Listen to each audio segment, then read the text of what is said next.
best, that is ranking of 0 to 5, that is the time 1 to 5, that means Transelectrica is the best. When the ranking falls, the cycle falls, and the structure becomes dose H, sub dose A, that means it is the worst. Now Transelectrica is still stagnating, and in the 25 group of assets, it was still suggesting that the stagnation should continue, and the stagnation is still continuing. But the very fact that Transelectrica may have reached the bottom, that means among 25 stocks, Transelectrica doesn't have that selling pressure or doesn't have that real negativity, because what may have real negativity is when it is the best. It cannot have real negativity when it is already the worst, because the selling pressure is what makes something best or worst. If there is no selling pressure, it is the best. If there is a lot of selling pressure, it is the worst. And selling pressure also exhausts. After the selling pressure comes, it at some point of time exhausts. So this is how the performance cycles are created. This we call as Reiki. Now there are some other ones here, which is the performance cycle for Dow Jones, and Dow Jones performance cycle, as you can see, in March 2009, the performance cycles turned up and the Dow Jones moved up. Somewhere around late October 2009, the cycle turned down and Dow Jones became sideways. Dow Jones did not go anywhere. Somewhere around May 2010, the cycles turned up again. Actually, cycles turned up in April only, but there was a net performance showing outperformance. Prices did not fall. Dow Jones continued to move up. Now, the latest 54 group of assets is telling us that Dow Jones has already topped on the cycle, and this also says if I am looking at 54 Romanian assets, which include regional indices and 20-30 local stocks, then in that case Dow Jones should underperform. That means that even if Romania is going to fall, Dow should fall more. If Romania is not going to fall, Dow may fall less. If Romania is going to go up, Dow may not go up at all. So this is how you can also understand that when Dow is going to fall more than Romania, when Dow is going to fall less than Romania, if Dow is already the best, and if Romania has to go up, Dow cannot remain the best, because Dow is also part of the performance cycle. That means if markets are going up in locally, Romanian markets are going up, Dow may not go up. So if Romanian markets are falling, Dow is falling more. And this again you can use in your Dow future. This is a technique that can be used there. So these are some of the ideas I have built here, and this is Dafora, which I was speaking about as being the worst. And if it is the worst, that means there is really not that selling pressure that we can see on Dafora. So this is on Dafora structure. Then we are talking about BRB. Now BRB again in a 25 by XT stocks is overstretched. If it is overstretched, then it should underperform. And if it is underperforming, that means I am definitely not interested to buy BRB now. I will buy BRB when BRB is lower on the performance cycle. So this also, what is it doing? It is helping you to buy the stock when the stock performance cycle is up on your holding period. So this is how the structure works. Simple group of assets telling you among 25 assets whether the asset you are holding is the best or the worst. If the asset you are holding is the best, that is the time you should not be holding it, because it's already the best. If that is the time, you should be selling it, and you should be moving to something that is going to become the best in the future. And that is what you should do, and you should go to the worst and buy the worst when it starts to move, because that is how you can beat the market. So this is a kind of stock selection technique. Also here we have done it on gold. Gold on late October was saying that the late October was saying that markets are going to gold is consistently popping, it's the best, and if it is the best, then it is going to come down, and if it's going to come down, then this gold is not a good time to be holding. So if I really am a speculator and if I understand technicals and if I see some extension and I want to take a risk of shorting, then in that case I would be looking at shorting gold. And that if you would have done, gold came a bit down. Now again, the fine tuning has to be done. You have to use it with other technicals. If the slides are a bit more, so I won't be able to change from English, and maybe next time we'll do a smaller section, and I'll try to speak. Okay, so this is gold, and this is the performance cycles on gold. Then we are speaking about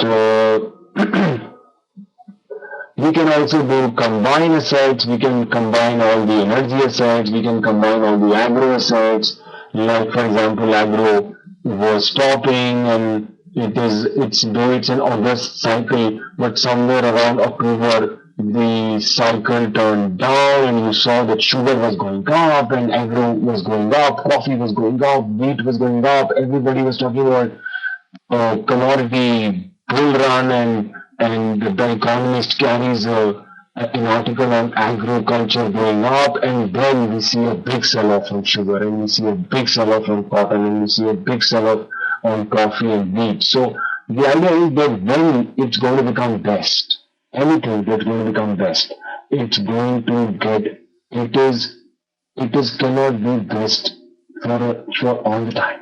So if you do a group of assets and you have 100 assets or say 500 assets, something that is best to be number one in 500 children in your class, 500 children in your class and being number one year after year, I don't know. I don't know of anyone who's very few people, number one all the time. It's so hard, and of course, performances are hard in a larger group, but in a smaller group, people do come number one all the time in a class of in school, in university, in these are of course these things do happen, but it's not a it's not it's not a normal. It's not normal for something to be number one of the time. There is, that there was so many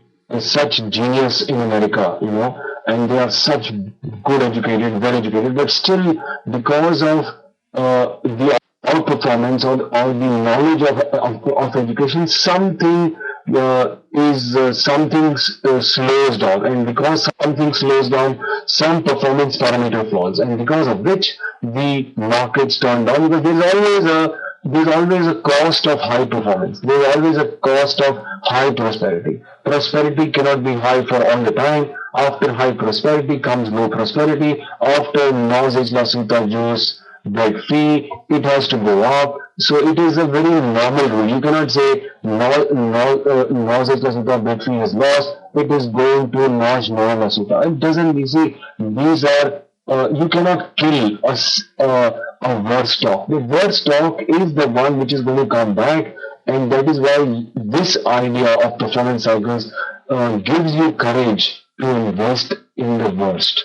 Because the worst is the one which is valuable, is inexpensive, it is lower risk. The one which is the best and is the top is the one which has the highest risk. So you are reducing your risk, and when you reduce your risk and you buy something inexpensive, you are going to make money.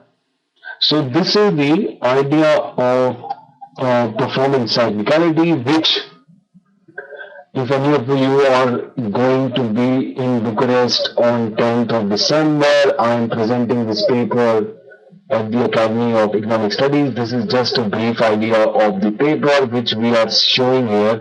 is a simple rate of change on shift change. And when you do a rate of change, it's a very random process. You don't seem to see any order. It's up, down, up, down. You do not know what's happening. You cannot read this pattern or rate of change on shift 5 pricing. Rate of change is price of day n divided by price of day n minus 13. If you replace n by price pay, price of day price pay divided by price of day 1, and it's a ratio, and you will, if you do this ratio on shift 5, you will get these prices. And what did we do? We just noted down the days on which the rate of change cut the red line. There is a red line in the mean, and we just, whenever rate of change cut the red line, whether from up or from down, or it touched and turned down, or it touched and moved up, whenever it touched, we noted the date, calendar date, plus C1, C2, C3, C4, all the dates, and when we subtracted those calendar days, we got days. Ziche zile, Ponchpe zile, Patre zile, those age, Paishpe now. When we had these days, and when we plotted these days, we got a similar curve. This is the Pareto curve, but this Pareto curve has no price. This Pareto curve is in time. There is no price here. I am just plotting the number of days between the rate of change whenever it touched the mean line. So there is no price. In a simple time data, I can illustrate the same Pareto curve, and which means the time of shift 3 is similar to time of shift 2, is similar to time of shift 1, is similar to every other stock in Romania, every other stock in Germania, every other stock in Londra, every other stock anywhere else in the world. The time is the same between all the assets. Anything which is a system, anything which trades has a similar time, and this is what we calculated the decay factor. The decay factor for Romania is 2,4 plus minus 0,3 and we did it on everything. Transelectrica, Transgas, road petrol, all row, everything. We just plotted the time duration between the rate of change. And so what we understand by this is that performance is ordered, performance is cyclical across time frame. Stocks move up and down in performance. They outperform and underperform in an ordered sequence. The sequence is a pattern of time. Time is exponential. Time is the real price. So this is how once we had the proof, then we started working on the product. The product is called Alpha. What does it do? It's called alpha.rom. It basically tells you that which are the worst sectors of the market today. In those sectors, I should invest because they are the worst. In those worst sectors, what are the worst stocks? I should look at the last few underperforming stocks for my holding period. If I'm a long-term investor, 9-month investor, I look at larger cycle. If I look at 3-month investing, I look at 3-month cycle. And I can basically look at the most inexpensive stock, the worst performers from the worst sectors, and if I pick up that stocks and markets crash, then I will not lose a lot of money. I will, because I already bought the cheapest, which is already the cheapest, is already being sold for so much time. It is no more selling left. So this way I can look at various sectors on a different time. I say, yesterday I looked at sector A and B. After 3 months I say, now what is the sector, worst sector? Okay, now is sector B and C. So in B and C, I look at which are the worst stocks in sector B and sector C. Okay, stock C from sector C is the worst, and stock D from sector D is the worst. So I pick up those smaller stocks and I continuously create my portfolio. And when I create my portfolio, I also at one point of time, I also see that what are the stocks I should go out. So I say, okay, today what is the situation? Today